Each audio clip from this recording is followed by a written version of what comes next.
Hello and welcome to the Daily Mill for Sunday the 30th of April 2023. In today's Mill news, just some more post-match, the last dregs of it I'd imagine, before we get into probably until Tuesday because obviously tomorrow's bank holiday, more on that later. So, from southernnews.co.uk, Mill manager delighted to see top scorers back to their best ahead of the final game.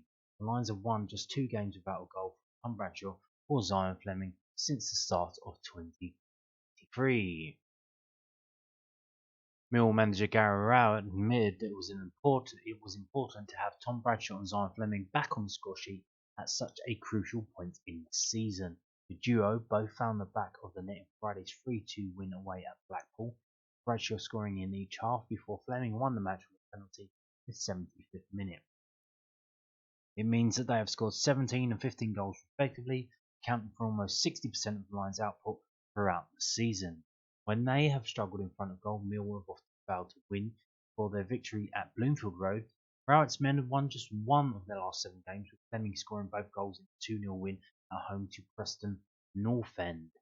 As the Lions still have a strong chance of securing a top 6 finish, Rowett stressed just how important it is that they maintain their form after an excellent campaign so far. They've been phenomenal, absolutely phenomenal, he said after the win. Bradders certainly doesn't tend to score unless it's live on Sky, but maybe he's saving them for a bit more of an audience. The goals are 2 lovely finishes from him, 2 very composed finishes.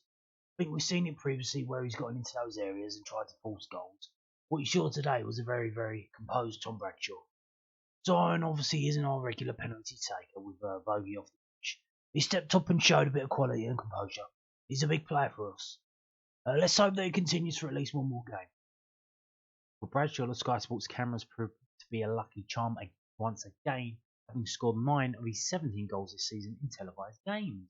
Rowett hopes that the broadcaster will be back for Millwall's final game of the season against Blackburn Rovers, knowing that it could help them over the line if the striker can find the back of the net once again. I did ask them if they can make sure they'll turn up, even if they don't, he joked. I think all the games will be televised. I'll get that message to Bradders, that's for sure. I guess they could be televised on the red button. It's on a Monday. Because of the bank holiday. Usually they probably would have been on a Saturday or Sunday. So yeah, I guess they could all be on the red button. But in terms of, they usually show 2 or 3 on the actual Sky channels, like Sky Sports Football, Sky Sports Arena, whatever. So we'll have to probably wait and see. They might, doubt they'll announce it tomorrow. It's a bank holiday. They might. I think it's pretty obvious it's going to be our game, probably the Coventry game, and maybe the Sunderland game as well. So we'll have to wait and see. Obviously, there is a game. Oh, they're showing the game tomorrow, so maybe they will announce it before that game. So we'll wait and see. But I'm pretty sure we're going to be on live on Sky Sports. I hope so because the game's sold out. So really do hope you get to see it. Moving on to this from Southern News. We already mentioned this kind of in yesterday's video, but it's a little bit more. I don't know if it's the same interview, just with a few more lines or what. Gary Rowett explains Millwall's formation change for Blackpool win. The manager said that he wanted to set the Lions up to play with a back 3 rather than a back 5. Gary Rowett revealed that he opted to change Millwall's formation for their 3-2 win against Blackpool because they had become too predictable in a 4-2-3-1. The Lions moved away from their preferred back 5 at the start of October, a decision that kick-started a lengthy unbeaten run that catapulted them to playoff contention after a tough start to the campaign. While Rowett has often switched to a 5-2-3 or 5-3-2 or even a 5-4-1 in games, Friday's win at Blackpool was the first time that he started in the back 5 since Millwall lost 2-1 at Blackburn Rovers on October the 1st. They played an attacking style of football by using natural centre midfielders as wing-backs, creating more chances for the front 3 after their recent barren run in front of goal. We obviously played with wing-backs earlier in the season, he said after the win. Playing with a back 4, I think we've come to the point where it felt like we were huffing and puffing a little bit. Maybe we become a little bit too predictable. I felt we had to change that. Shax has waited his time. I know he's a midfielder, but he's played wing-back an awful lot in his career. I felt they would get us forward a little bit down that side. Well, he did, didn't he, for that first goal? Stylesy the same. He played wing back for Barnsley for nearly a whole season. Yes, they're both midfielders, but they both played as attacking wing backs, and we wanted to be attacking. We didn't want to play a back five. We wanted to play a back three and two advanced wing backs, and give the license to the likes of Zion and Duncan just to roam, to interact, and be a little bit more free with their position. I thought it worked quite well. So yeah, what he's saying. So it wasn't a 5-2-3 technically. It was a 3-2-W-2-3. I guess you would call it that. So 3-2-2-3. Yeah, got that. Sweet. Now moving on to this from London News Online. Who's that in the picture? Steve Morison.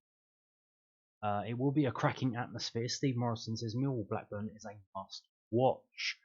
Steve Morison reckons that Millwall's championship decider against Blackburn Rovers will be a cracking atmosphere. The Lions will be in the playoffs if they win their final match of the regulation campaign at the Den. Yes, win and we're in. You get it? Win and we're in. Sunderland's 2-2 draw with Watford yesterday left Gary Rowett outside 6 in the standings, with Coventry leapfrogging them following a 2-0 win over Birmingham City. Blackburn can go level on points with Millwall if they beat Luton Town tomorrow, but they have a usually inferior goal difference. Former Lions striker Morison, whose Wembley goal fired the club into the Championship in 2017, told Sky Sports, "Everyone else will write Millwall off every single year because of the money of the teams that come down and because of the teams who are all of a sudden going to invest loads. Whereas Millwall is probably the most stable club in the Championship, from the fan base, from the staff and the players, that is success on its own. What happens inside the football club, that's what nobody else sees. When you play for the football club or manage the football club, what we feel when we're inside the football club is completely different to what everyone else thinks about us. It is why every year they've been a spot or two outside the playoffs, consistently in and around. You take the next step and you want to achieve. You want a place to go and watch football next weekend. Millwall-Blackburn will be a cracking atmosphere." Former Blackpool midfielder Charlie Adam, who was also on punditry duty for the channel on Friday night, added, "If you do make the playoffs, then nobody will want to play Millwall over two legs without a shadow of a doubt. One more final push, it will be a full house and an atmosphere that probably the lads have not had this season, and they've just got to go and play the match instead of the occasion.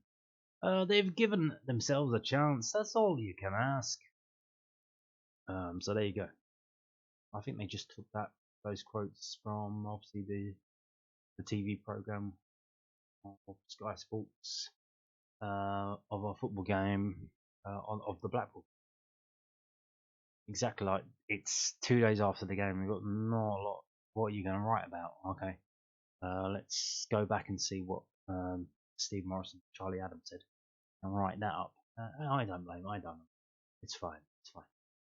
Moving on to this from at MillSLO on Twitter. Just a little reminder that the Lionstore will be closed on Bank Holiday Monday, 1st of May. Supporters can still shop online. The store will reopen on Tuesday, the 2nd of May. Yeah, bank holiday, so the club shop is not open. So they're just letting you know. And on that note, thank you for watching. Goodbye.